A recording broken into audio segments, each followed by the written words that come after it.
এমনিতে সাধারণ মানুষের জন্য যাতে কোনো রকমের অসুবিধা না হয়, সাধারণ মানুষের ওপরে যাতে কোনো করের চাপ না থাকে, তাই জন্য এই রেট রেশনালাইজেশন আমরা মেনেও নিয়েছি এবং এটা ইউনানিমাস ডিসিশন হয়েছে, সর্ব দলের সম্মতিতে এই ডিসিশন হয়েছে। স্বাস্থ্য বিমায় জিএসটি প্রত্যাহারের দাবি অবশ্য দীর্ঘদিন ধরেই উঠছে। 2022 সালে রাহুল গান্ধী সোশ্যাল মিডিয়ায় লিখেছিলেন, স্বাস্থ্য বিমায় জিএসটি 18%, হাসপাতালের ঘরে জিএসটি 5%, হিরেতে জিএসটি 1.5%। গব্বর সিং ট্যাক্স যন্ত্রণা দিয়ে মনে করায় প্রধানমন্ত্রী কাদের জন্য ভাবেন? কম হারের একটাই জিএসটি সব খরচ কমিয়ে দেবে, গরিব এবং মধ্যবিত্তের বোঝা হালকা করবে। গত বছর অগস্ট মাসে ফের রাহুল গান্ধী সোশ্যাল মিডিয়ায় লেখেন, স্বাস্থ্য এবং জীবন বিমাকে জিএসটি মুক্ত করতেই হবে।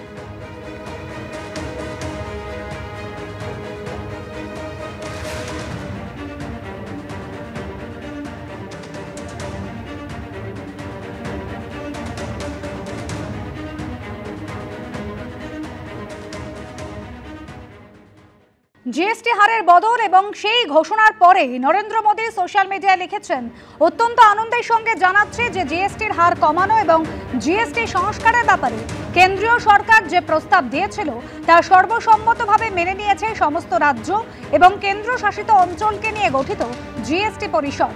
আর এর ফলে সাধারণ মানুষ, মধ্যবিত্ত, মহিলা, যুব সম্প্রদায়, কৃষক, ক্ষুদ্র এবং মাঝারি শিল্পের সঙ্গে জড়িতরা লাভবান হবেন।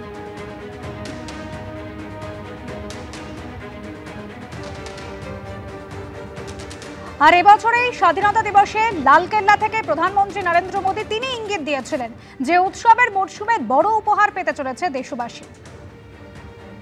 इस दिवाली में आपकी डबल दिवाली का काम मैं करने वाला हूं। इस दिवाली में आपको एक बहुत बड़ा तोहफा देशवासियों को मिलने वाला है। पिछले 8 साल से हमने जीएसटी का बहुत बड़ा रिफॉर्म किया, पूरे देश में टैक्स के बर्डन को कम किया, टैक्स की व्यवस्थाओं को सरल किया और 8 साल के बाद समय की मांग है कि हम एक बार उसको रिव्यू करें।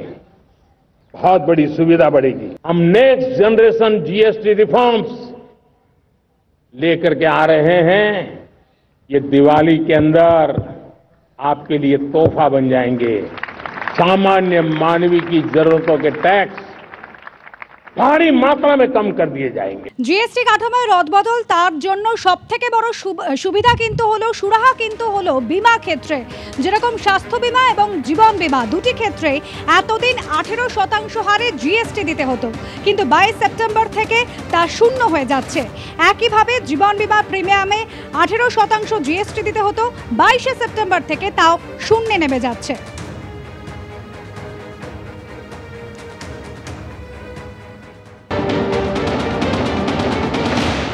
উপকার হবে এই কারণেই যে ইন্স্যুরেন্সের ওপর যে পরিমাণ জিএসটি আরোপিত হয়েছিল, তাতে আপনারা সবাই লক্ষ্য করেছেন যে গত 5-7 বছরে যে সাধারণ ইন্স্যুরেন্স প্রত্যেকটি পরিবার কিনে থাকে তাতে অন্তত 25 থেকে 30% দাম বৃদ্ধি হয়েছে।